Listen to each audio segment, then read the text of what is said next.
Good afternoon, everyone. Thank you for joining this class on English poetry. As I already informed you, we are going to take up block 1 of your course on English poetry. The title is English poetry, but please remember it does not mean that we are going to talk only about British poetry or poetry written by the English poets. This is poetry in English. We are going to talk as we move through the other blocks. You will learn that we are not just concentrating on the British poets, but we are also looking at different poetry from different regions.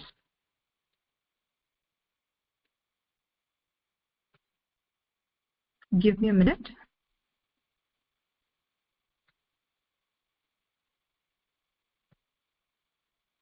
In block 1 of this course on English poetry, today we are going to take up 4 units. The unit titles are there for you to see on the screen. Unit 1 is Elements of Poetry. Unit 2 is titled Forms of Poetry. Unit 3 is Prosodian English Poetry. And in Unit 4, we will study the development of English poetry from the period of Chaucer to the period of Milton. In block which we will take up in the class tomorrow, you have 3 poems prescribed for your study in Unit 6, 7 and 8 respectively. And this is also going to take a lot of time in our class tomorrow.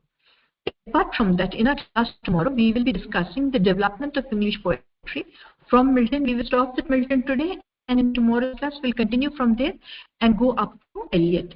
And then the individual poems or parts of poems that are prescribed for your study are Paradise Lost, The Prelude, and Love Song of Alfred J. Prufrock. For today's class, we are going to concentrate on block 1 only. And the first unit of block 1, as I told you, is titled Elements of Poetry. Elements of poetry, as you can see listed on your screen, are many. When I move to the next slide, we will talk about some of these elements in greater detail so you understand what exactly do I mean by structure, form, meter, etc. But some of the terms that you see on your screen are a little common. They are not very difficult. For example, when I talk about sound, we all know that in poetry, sound plays a very important role. And because the component of sound is important, rhythm, rhyme are also important elements of poetry. What could be the subject matter of poetry? Is it restricted to any one subject? Or can the poet decide what could be the subject of the poetry, the poem that the poet is writing? And the speaker, who is the speaker in a given poem? Is there only one speaker? Is the poet himself, herself the speaker?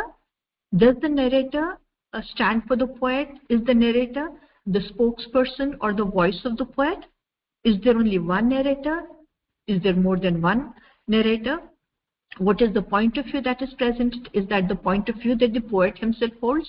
Or is that the point of view of the speaker or the narrator or whoever is projected there? What is the theme? What is the subject matter? What is it that a poem talks about? Is it limited or is it vast? And is it open? Does it change from period to period? Does it change from one poet to the other poet? What is the tone in which a poem is written? What is the mood that is being conveyed through the poem? It is when we read a poem, for example, when we read an elegy, a very gloomy mood, a dismal mood, a sad mood is created by the poet because of the theme which is elegiac in nature. Then what is the sentence structure? What is the syntax like? There is a lot of use of figurative language in poetry, similes, metaphors. These are examples of figurative language. And there is excessive use of such figurative language in poetry compared to prose.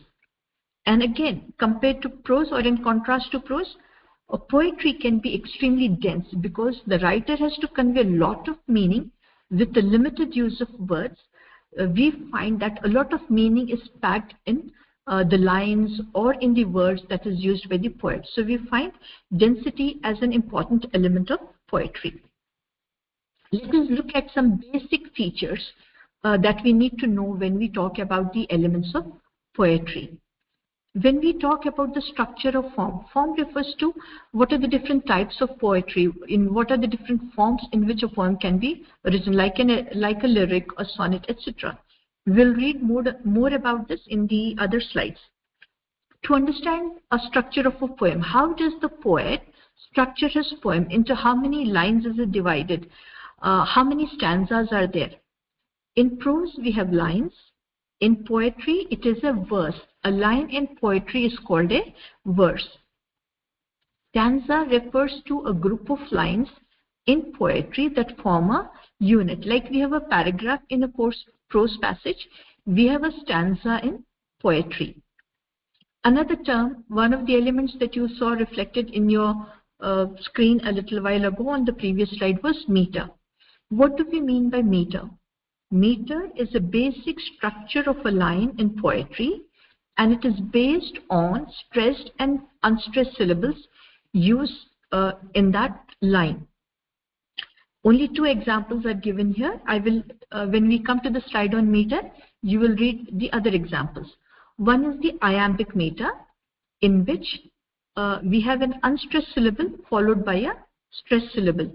So we have 1 foot, which is again a unit containing 2 syllables. The first syllable is unstressed and the second is stressed. If this pattern is used in a poem, it is called iambic meter. Or a poet might use a trochaic meter, in which in 1 foot we'll have 1 stressed syllable and 2 unstressed syllables, meaning each foot will contain 3 syllables. You will read more about meter in the slides that follow. Rhyme is very easy to understand from the nursery days. Even before we join school, a lot of nursery rhymes are recited before us, and we grow up listening to these nursery rhymes. Give me a moment, please. A rhyme is very easy to understand. It refers to the end sounds, the sound that occur at the end of the last syllable in a line in poetry. So the repetition of these final sounds like luck, duck, these are rhyming words. Cat, hat, rhyming words again. Herd, bird, rhyming words. In poetry, very often poets make use of rhyme.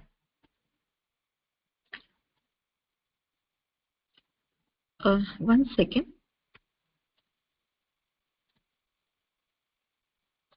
Okay.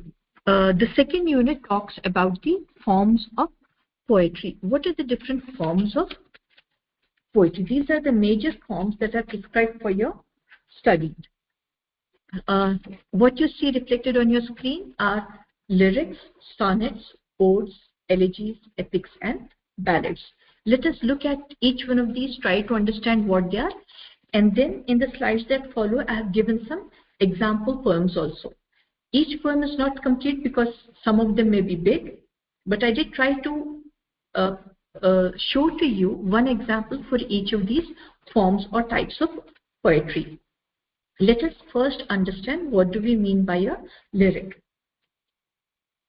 In a lyric, the poet expresses emotions or feelings. So it is very personal, it is very individualistic. And these feelings that are depicted could be the feelings of the poet, the narrator, or speaker. And because feelings are being projected, we find that lyric is generally written in the first person. Earlier, when lyrics were written, they were set to a musical instrument called lyre, L-Y-R-E, hence the term lyric. And this originated in Greece. Generally, lyrics are very short. The language that is used in a lyric is very, very simple. Throughout one lyric, it is one emotion that is being presented. A single emotion is being depicted, and thoughts revolving around this emotion are presented to us. And because I said that it is generally set to the musical instrument lyre, even when there is no use of the musical instrument in poetry later on, we still find the musical quality in a lyric. And through the lyric, we come to know about the speaker's mood. So the mood of the speaker or the narrator becomes clear through the lyric as we listen to the words. One very good example of a lyric is Daffodils. I think I have listed the example on the next slide. The poem Daffodils is there on your screen. Look at the different stanzas here. Look at the last words. Cloud, crowd, rhyming words. Cloud, crowd. Hills, daffodils. Trees, breeze. Do you find the rhyming sounds? Cloud, crowd. Hills, daffodils. Trees, breeze. Now look at the second stanza. Time, line. First line, third line. Way, bay. Second line, fourth line. Last two lines of the second stanza. Glance, dance. Then look at the third stanza and follow the rhyme scheme there. They, gay, glee, company, thought, bought. Last stanza. First line, third line. Lie, I.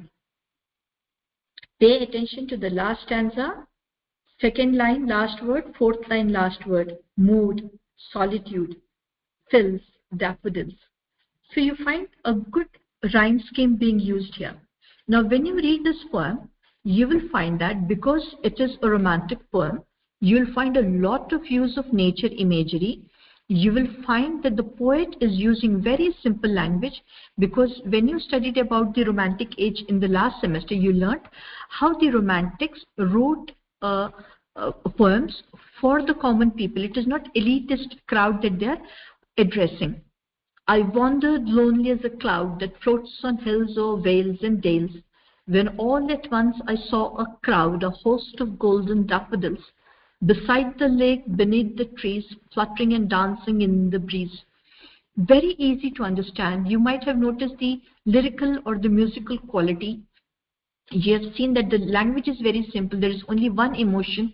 It is the emotion of happiness that the poet feels when he sees a vast field of daffodils.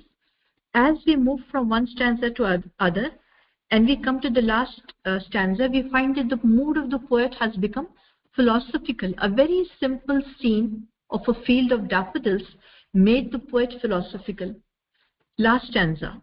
For oft when on my couch I lie, in vacant or in pensive mood, they flash upon that inward eye, which is the bliss of solitude, and then my heart with pleasure fills, and dances with the daffodils.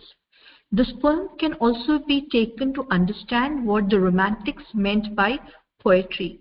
For them, poetry was a spontaneous overflow of emotions recollected in tranquility.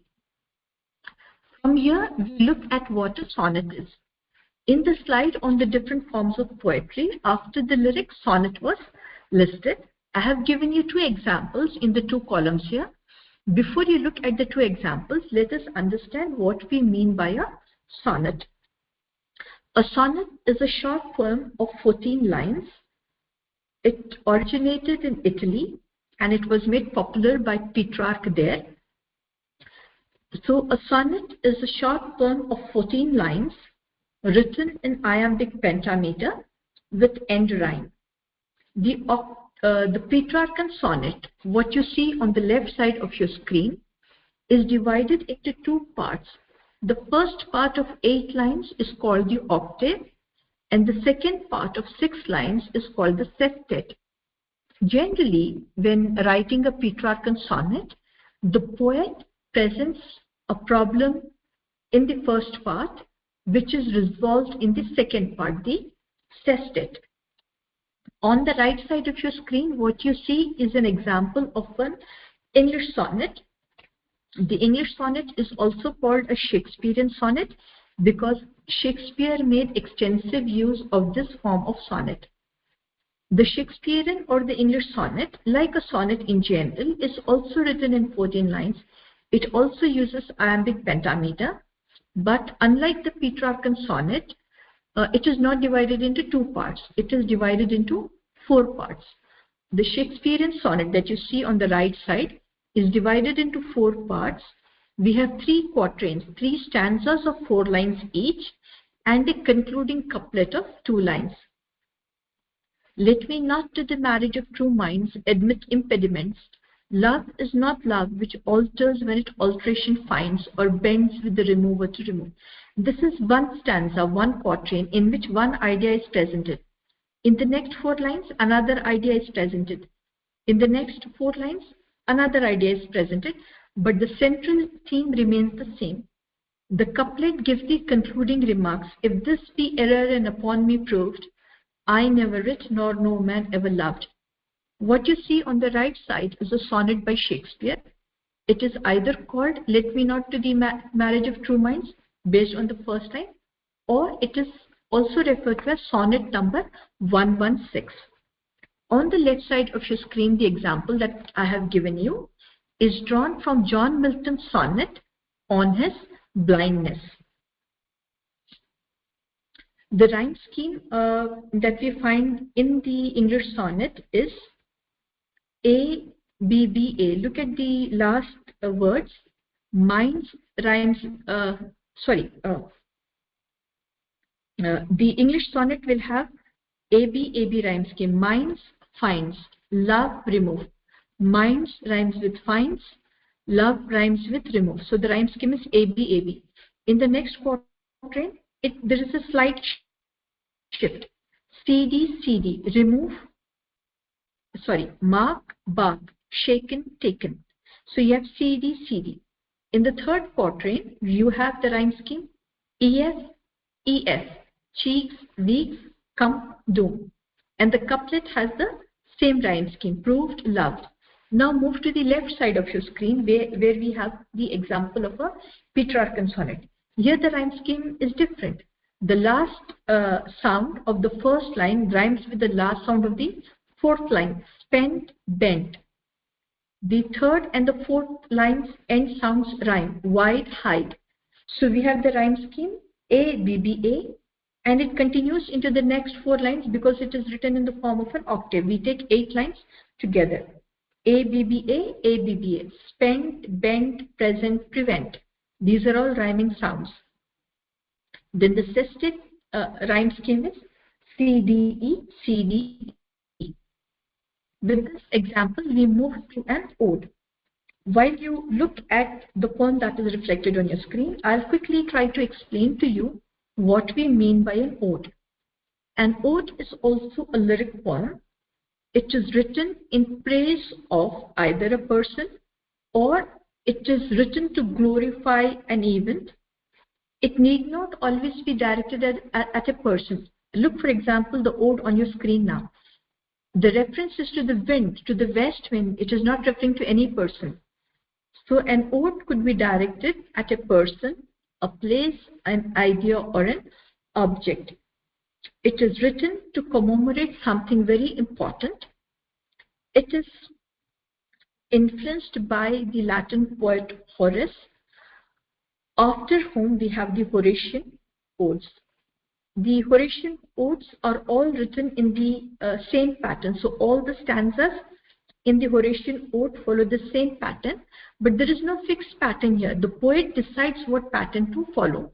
Here you see stanzas of 3 lines each.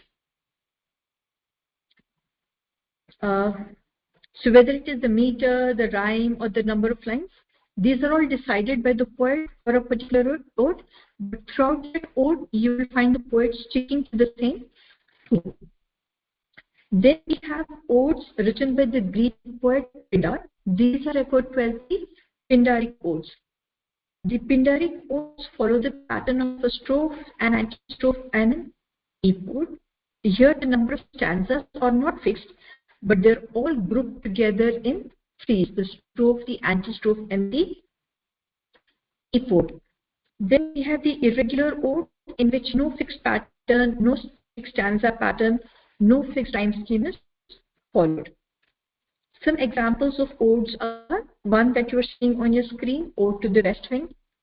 Then we have Keats's Odes on a Grecian Urn, or we have Ode to a Nightingale by Keats. So these are good examples of odes. The poem there on your screen, as I told you a little while ago, is an example of an ode. From ode, let us look at what an elegy is. An elegy is a mournful poem. It is written to lament the death of a person.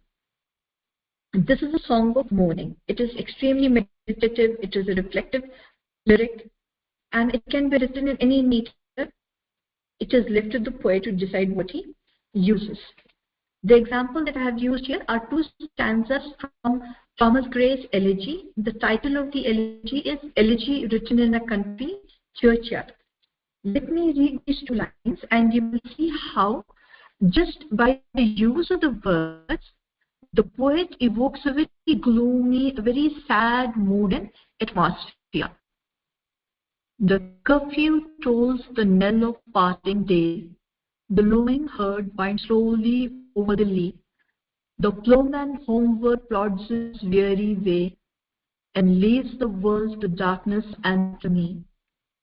Now fades the glimmering landscape on the sight, and all the air a solemn stillness holds, save where the beetle wheels his droning flight, and drowsy tinklings lull the distant folds.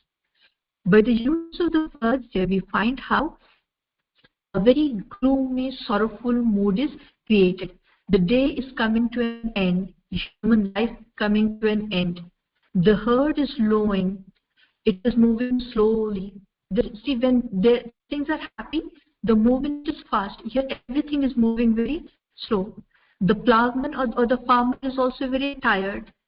He is going on his path, which is extremely weary, tired.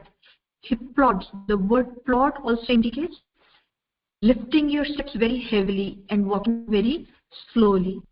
And then there is darkness enveloping all around.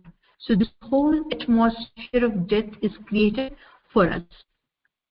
And that is how the second stanza also continues. Another type of, did I discuss pastoral elegy? I think I missed it. Anyway, I'll tell you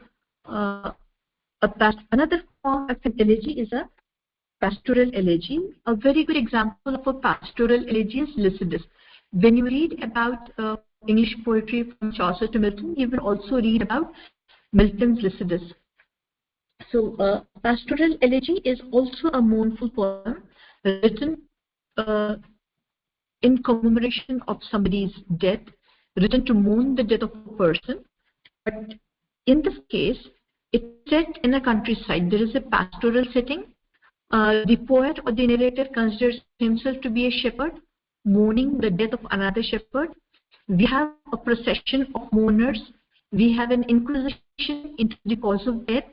The poet questions what was it that led to the death of this person whose death is being mourned.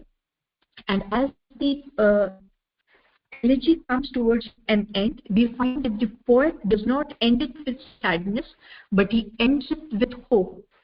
And you will find similar things in Lycidas. Another form of a poem is an epic. John Milton wrote Paradise Lost. This is the opening lines of Paradise Lost that you see on your screen. He also wrote Paradise Again, which is also an epic. To tell you more about epic, I thought I would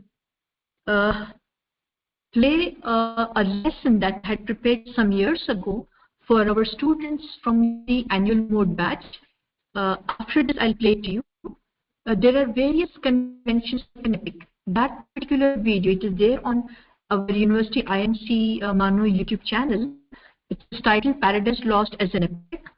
All the epic conventions are given in that video lesson, and all the examples are drawn from Paradise Lost. When we move on to the second block in the class tomorrow, we have to study Paradise Lost Book 1. It is prescribed for you. So it is important that you go through that video lesson that is already available on the YouTube channel. After this class, I will play you some segments from that video so you understand what do we mean by an epic, what are the different epic conventions. An epic opens in medias res. It opens in the middle of action. We do not start with the introduction. We jump right into the action. And in the course of the epic, the writer goes on to tell us more about what happened initially. So we learn the beginning part of the epic in some other part of the epic, not in the opening lines. In the opening lines, we have an invocation. The Greek epic has invocation to the traditional muses. Because John Milton was a Christian, a staunch Christian, we find him invoking the spirit. And the theme or the subject matter is also laid down. There is a lot of use of the supernatural element. The epic, as you would remember from last semester, deals with the exploits of a superhuman, a god, a demigod, god, or a great superhuman. And the whole of the epic, it is a very long narrative poem. Milton uses blank verse in his epics because it is not possible to use end rhyme when you're writing such a long, lengthy poem running into several books. But iambic pentameter is used because that is the common and the most easy meter to use in English. You have elaborate battles, we have the use of epic similes, several other devices which you will know more about when you watch my video on Paradise Lost as an epic. One other form of poem that is prescribed for your study in this course is ballad. The example that I've taken here is from Coleridge's poem, The Ancient Mariner. Let us understand what a ballad is. A ballad is a narrative poem. Like the lyric, it is also often set to music. There is a use of refrain. Several phrases or some lines get repeated in the course of a ballad. It has a very abrupt opening, and the story is something that is very common, that holds a very universal appeal. Like the epic, we also have the use of supernatural element in the ballad. There is use of dialogue, and there may also be a tragic element in the ballad. What you see on your screen are the opening lines from Coleridge's poem Ancient Mariner. Let me read it for you. It is an ancient mariner, and he stopped at one of three. We see that the opening is very abrupt. There is no introduction. Suddenly we are introduced to the ancient mariner, and we are told he stopped one of three people. Who are these three people? We have no idea. Who is this ancient mariner? We have no idea. By the long grey beard and glittering eye, now wherefore stopped thou me? And immediately we have a dialogue. Somebody is speaking. It is the person who has been stopped, who is asking the ancient mariner, why did you stop me? Second stanza. The bridegroom's doors are open wide, and I am next of kin. The guests are met, the feast is set, mayest hear the merry din. This is what the speaker is telling, the guest who has been stopped by the mariner. When we come to the second stanza, we get a little idea about the poem. That these are people who are going to attend a wedding. The host is the bridegroom side. The wedding hall is open, meaning that the party has started. And the speaker said that I am related to the bridegroom. The guests have already come. The feast is ready, and I cannot be stopped here. I need to go and participate in the wedding feast. And there is a lot of merrymaking happening inside, the sounds of which can be heard outside. Next stanza. He holds him with a skinny hand. There was a ship, quoth he. Hold up, unhand me, greybeard loon. Soon his hand dropped he. We have the dialogue form. The guest saying, why are you stopping me? It is time for me to go and enter the wedding hall. I cannot be delayed. But the ancient mariner wants the guest to stop and listen to him. So he holds him with a skinny hand. We learn now that the ancient mariner is a very thin person. So already the narrative style, the story has been set rolling for us. He starts telling a story to us. There was a ship, but the wedding guest is in no mood to listen. In fact, he appears frightened now. He says, hold up, stop, go away from me. Why are you holding me? And when he says greybeard loon, we learn so much about the ancient mariner. He's old, the word ancient, greybeard, and he appears to be mad. So the use of the word loon. This was an example of a ballad. Now let us look at the third unit. The third unit is titled prosody. When we were looking at the elements of poetry, I told you that in the slides to follow, we will be looking at more of these elements. Before we move to the other slides, let us quickly understand what do we mean by prosody in English. The first point on your screen tells us how it originated. It originated from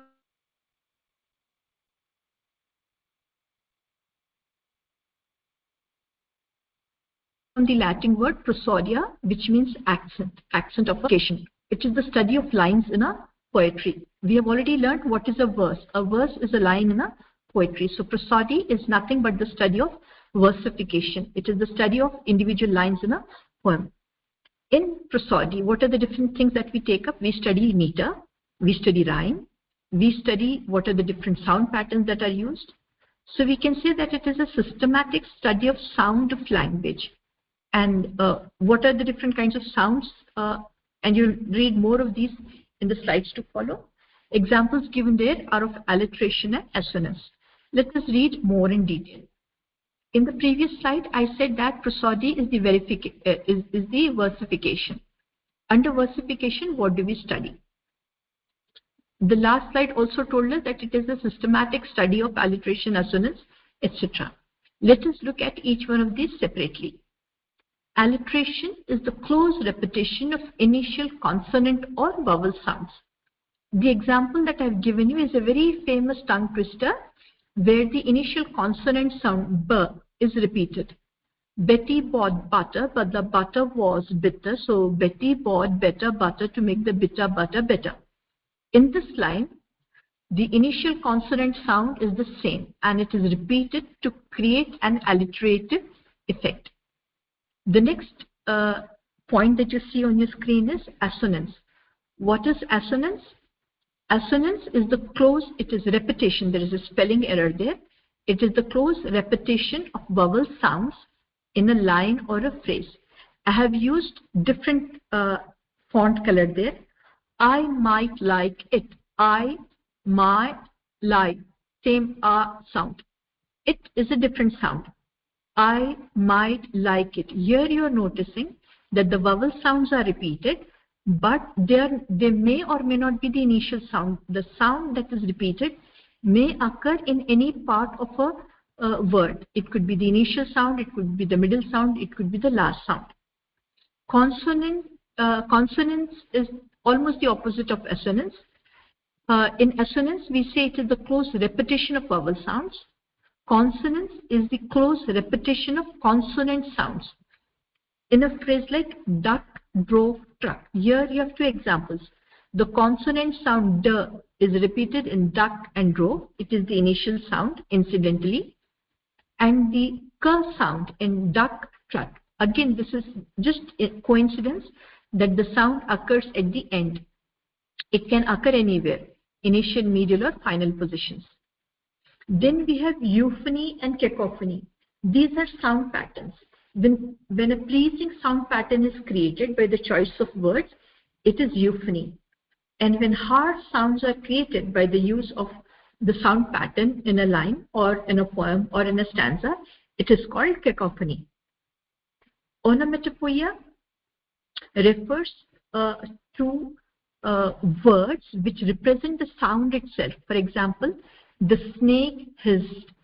Hiss is a word. It also represents the sound. Buzzing bees. Buzzing is a word which represents the sound created by the bees. If this part is clear, let us study the basics of meter. Meter refers to the measured beat established by a pattern of stressed and unstressed syllables which make the poem rhythmic. What do we mean by metrics? Metrics is the study of meter by scanning a line. And what is scanning a line or scansion? It is the metrical scanning of a line to locate unstressed and stressed syllables. All this is done as part of prosody. Syllable. A syllable is a smallest unit of a word containing a vowel sound. And when we are scanning lines, when we are looking at meter, when we are looking at prosody in a poem, we also consider foot. What is foot? It is like syllable. It is also a unit of measure, but this is specific to poetry. It contains one or more syllables, and this is the smallest unit of meter in a poem. It may contain both stressed and unstressed syllables. If you remember in the previous slide when I talked about I am and prochi, one had 2 syllables and the other had 3 syllables. So foot can vary. It can have 2, 3, and it can have a combination of stressed and unstressed syllables. Give me a minute. The slide appears to be stuck.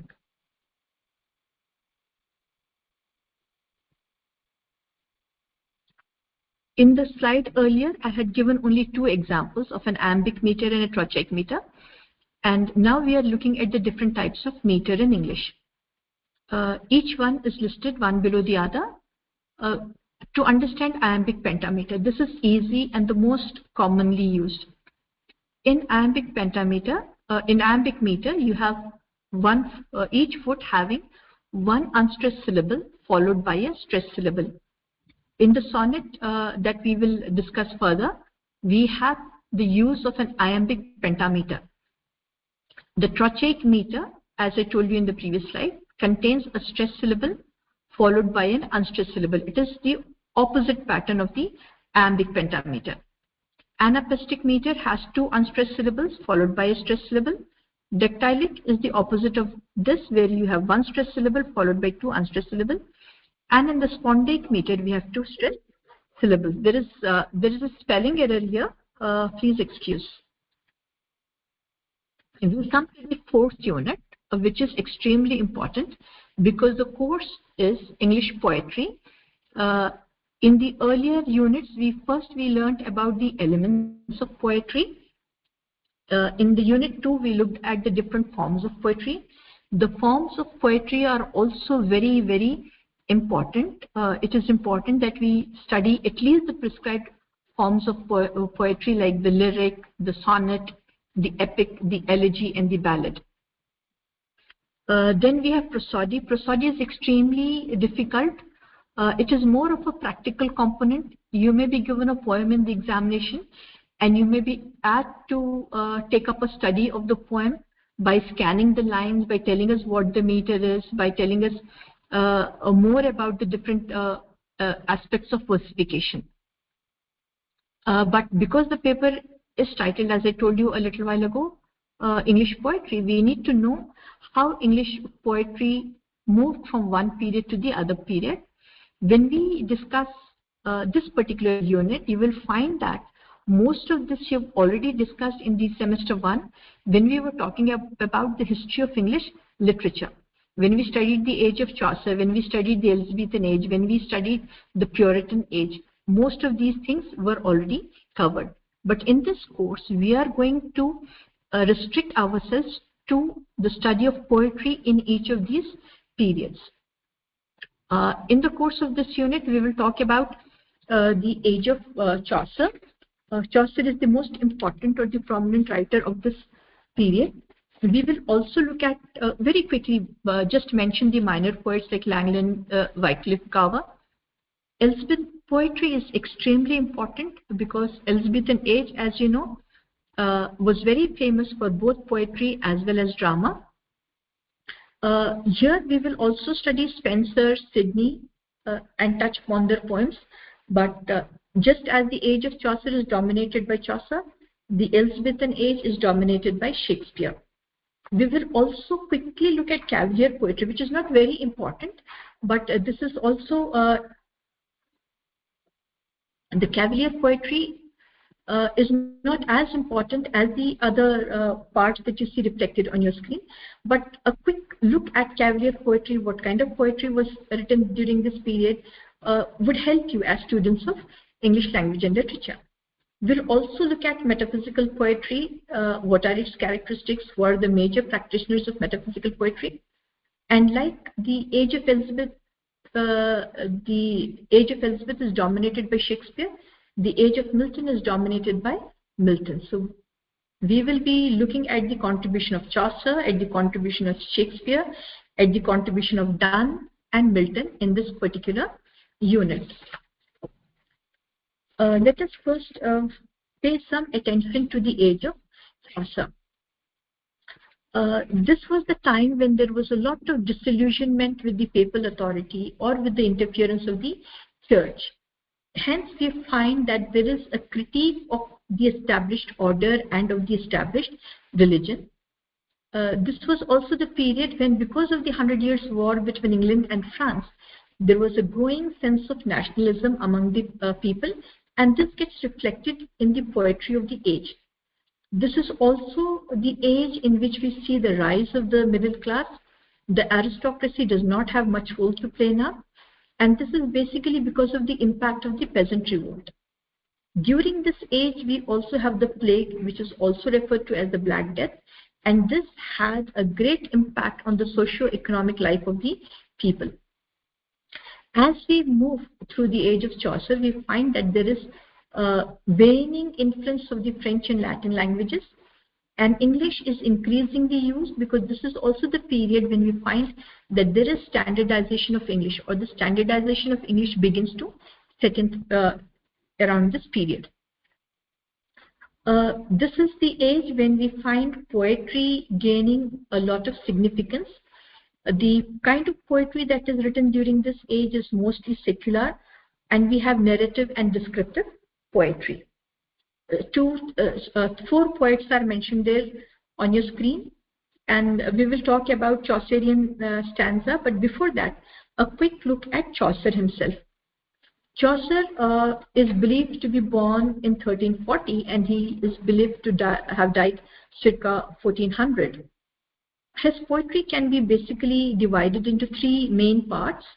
The three stages of Chaucerian poems can be termed as the French stage, the Italian stage, and the English stage. In the French phase, as the term indicates, we find a lot of influence of the French works of the French writers on Chaucer. Two examples of poems written during this period under the influence of the French writers are The Romance of the Rose and the Book of Duchess. In the second phase, or the Italian phase, the Italian stage, we have works like The Parliament of Fowls, Troilus and Cressida, and The Legend of Good Women. Troilus and Cressida is considered to be the best narrative poem written by Chaucer. Then we come to the English stage, in which we have Chaucer's masterpiece, The Canterbury Tales. The idea of writing a poem with the presentation of, or as a collection of tales, is not new to Chaucer. This was already done by Boccaccio in the past. In this particular poem, the Canterbury Tales, we have Chaucer presenting 29 pilgrims. These 29 pilgrims are on their way to the tomb of St. Thomas Becket, which is at Canterbury. Hence the title, The Canterbury Tales. So as these people move on the pilgrimage, they take turns to narrate poems. The initial plan was that each of the pilgrims will narrate two tales, two stories. Chaucer very consciously has men and women as his pilgrims. He has people from the higher strata of society and the lower strata of society among the pilgrims. For example, he has the knight. He also has a very humble plowman as one of the pilgrims, and several occupations that were common during his period are covered as representing these different pilgrims. It is a descriptive and a narrative poem, and Chaucer makes very good use of humor and pathos. Chaucer is famous for having introduced the Chaucerian stanza, in which you have 7 lines. The rhyme scheme is given there on your screen: A, B, A, B, B, C, C. This is also referred to as Chaucerian rhyme or rhyme royal. Some contemporaries of Chaucer are William Langland and Gower, as you saw reflected on your screen. The kinds of poetry that were written during this age, during the age of Chaucer, is varied. We have lyrics that are both religious and that are written on both religious and themes of love. We have the rise of the ballad form in the age of Chaucer. We have the rise of the allegorical poem in the age of Chaucer. And as I told you, the Canterbury Tales is the best example of narrative and descriptive poem. After Chaucer, there was a decadence in English poetry, and nothing much or nothing of much importance was written for a very long period of time until we come to the Elizabethan poetry, or until we come to the time of Edmund Spenser. In one of the previous slides, I divided the major topics as the age of Chaucer, the Elizabethan age, the Cavalier poets, the metaphysical poets, and the age of Milton. That is not how it is always divided when we study the history of English literature, or when we study the history of English poetry. Edward Albert, for example, in his book, The History of English Literature, divides the age of Elizabeth. When he's in the unit or in the chapter on the age of Elizabeth, he talks about Spenser, he talks about Donne, he talks about Marlowe, he talks about Shakespeare, he also talks about Ben Jonson. For your benefit, for easy understanding, I have separated metaphysical poetry. Donne is a metaphysical poet, and have separated the Cavalier poets, so it becomes easy for you to understand. Let us quickly look at what Elizabethan poetry is, and we'll spend a little time on understanding Spenser and Sidney before we come to Shakespeare. Elizabethan age is the age of a lot of literary activity, like you have already studied in your semester 1. When we were doing the course on English drama, we again studied how Elizabethan drama saw a great flourishing of drama. This is the age of revival of learning. The influence of Renaissance can be very clearly seen on the Elizabethan poetry. Like in the previous age, we find that there is a lot of nationalistic fervor, there is a deep sense of patriotism. By now, a sense of religious tolerance has set in. It was relatively a calm period. We find a lot of lyrics and sonnets being written during this age. About Edmund Spenser, who lived between 1552 to 1559, let us look quickly at one or two minor poems and his major poem, Fairy Queen. One or two examples of his minor poems are the Shepherd's Calendar and the Epithalamium. The Fairy Queen is a major poem written by Spenser, for which he is extremely famous. His initial plan was to write an epic of 12 books, but the 12 books could never be completed. So his plan was to have 12 books. In each one of the books, he would have one knight, and he would discuss the exploits of this knight. And he had planned to have a central knight, that is Prince Arthur, who would feature in important phases through each of these books. And in the end, in the last book, he had planned to show that this prince, this knight, Prince Arthur, gets married to Gloriana, the queen of fairyland. This is an allegorical poem, and we find Spenser introducing the Spenserian stanza. You see it on your screen being defined. A Spenserian stanza is written in 9 lines. The first 8 lines follow the iambic pentameter, an unstressed syllable followed by a stressed syllable. But in the last line, there is a variation. Another important poet of this period is Sir Philip Sidney. He lived between 1554 to 86. Whenever I am using the periods, the ages, my source is The History of English Literature by Edward Albert. Astrophel in Stella is by Philip Sidney. It is a sonnet sequence, and it contains a total of 108 love sonnets. He wrote Arcadia, which is a pastoral romance. He is more famous for his prose work, a work of criticism titled Apology for Poetry. In this age, in the age of Elizabeth, the greatest contributor is William Shakespeare. He is known as the greatest dramatist of this age. He is also the greatest poet of this age, not just of this age, but of several ages to come. Milton wrote various types of poetry, as you can see on your screen. He wrote narrative poems, for example, Venus and Adonis. He also wrote the Rape of Lucrece. In the last class, we studied how Shakespeare wrote total 104 sonnets. These sonnets are either dedicated to Mr. W.H. or the Dark Lady, both of whom remain controversial. It is not very clear who exactly Shakespeare was referring to when he was referring to Mr. W.H. or to the Dark Lady. We find a number of lyrics in his plays, and his plays are very good examples of dramatic poetry.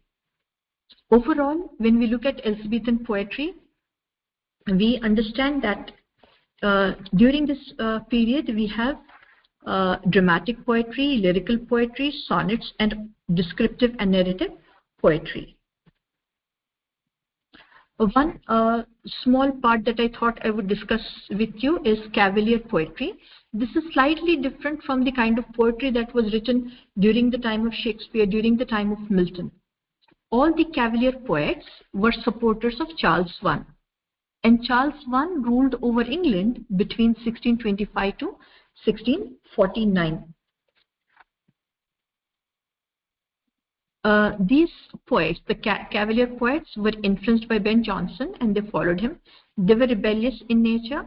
Most of their poetry is love poetry, amorous poetry. It is extremely trivial, very lively, very jovial. In this age, we also find a blend of the sensual and religious poetry. Some of the major proponents of cavalier poetry are listed on your screens. Let's let us study metaphysical poetry. John Donne, as I mentioned a little while ago, is a major practitioner of metaphysical poetry. I think in the next slide I have given, okay, I'm sorry. In the features of metaphysical poetry, or the characteristic features of metaphysical poetry are given on your screens. It has an abrupt opening. It is a direct address. It is written in a colloquial style. We find use of conceit, paradox, and hyperbole. Each of these terms are explained there. A conceit is an ingenious and clever comparison between two seemingly dissimilar things. A paradox is an seemingly contradictory but well-founded statement. In one of his poems, Donne says that the bedroom of the lovers is the world. It sounds like a paradox. How can a bedroom be the world? But then, as the poem proceeds, we find that though it seems contradictory, it is a well-founded statement because the lovers are self-sufficient, self-contained within themselves. One example of a conceit is from the poem A Valediction Forbidding Mourning, where the lovers are compared to a pair of compasses. Again, we find that this is so dissimilar. How can the lovers be compared to a pair of compasses? But as the poem proceeds, we find how when the woman, the beloved, remains fixed at home, the lover goes round, and in the end, he has to come back to the beloved or to the point that is fixed. And there is excessive use of hyperbole or exaggerated statements in metaphysical poetry. There is also excessive use of figurative language. A number of similes and metaphors are used in this kind of poetry written by Donne and others. The tone is extremely philosophical, and most of the imagery that we find in metaphysical poetry is drawn from the scientific or the geographic world, because that was the age which greatly influenced scientific discoveries and geographic discoveries. Do we have, let me look at the time available. Okay, not much time. Let me quickly look at the age of Milton. Like the Shakespearean, like the Elizabethan age is completely dominated by Shakespeare, we have the age of Milton extremely dominated by Milton. He wrote various kinds of poems. I have given one example or two examples wherever possible. He wrote Petrarchan sonnets. I told you earlier what a Petrarchan sonnet is. An example is on his blindness. He wrote lyrics like L'Allegro and Il Penseroso. He wrote pastoral elegy. We also discussed this a little while ago. Lycidas is the title. One of the examples of odes written by Milton is on the morning of Christ's nativity. He's famous for two epics, Paradise Lost and Paradise Regained. He's also famous for the play Samson Agonistes.